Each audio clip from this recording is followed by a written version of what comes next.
Glad you made it back here one day at a time. We're reading through this book, Daily Reflections, and it's 12-step AA leaders as well as an AA member giving reflection each day this year. And today's April 6th. The title goes, A Lifetime Process. Okay. Sounds like that once you get in, they hook you and keep you there. They used to have states, I know Kansas was one, and once you, I forget exactly the terminology, but once you go there, you never get to leave because you get basically locked up and caught up in the court system and all sorts of other violations of rights because they're paranoid schizophrenics or they're greedy and envious of someone because the people can do the job better than those government officials can. And I guess that's because Lord God gets to decide the people, and the government officials don't get to elect who they want. They don't get to pass it down to their children. And that's, looking at the Constitution, that's a violation itself if someone really wants to push that issue. So here's really quick what the AA leader has to say. We are having trouble with personal relationships. We couldn't control our emotional natures.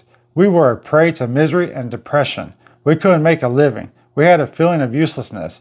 We were full of fear. We weren't happy. We couldn't seem to be of real help to other people. So they joined the AA, and everyone just lifts each other up in a fairy tale world. But there's really get down to it, you got to face the truth of the situation about people are really shysty behind your back. And only those you are alike, and you consider yourself alike, that's what that's who you get your little group of niches. So here's what the AA member has to say. These words remind me that I have more problems than alcohol. The alcohol is only a symptom of a more pervasive disease. When I stopped drinking, I began a lifetime process of recovery from unruly emotions, painful relationships, and unmanageable situations.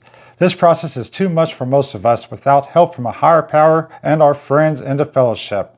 No, you don't need both. All you need is Lord God. You don't even need friends, technically, to tell you the truth. But moving on. When I began working the steps of AA program, many of these tangled threads unraveled, and little by little, the most broken places of my life straightened out. One day at a time, almost imperceptibly, I healed. Like a thermostat being turned down, my fears diminished. I began to experience moments of contentment. My emotions became less volatile. I am now once again a part of the human family. Okay. It sounds like he got an awakening and something opened his eyes in life. So that's just something that happens to everyone. Some people call it a midlife crisis. So you're not special.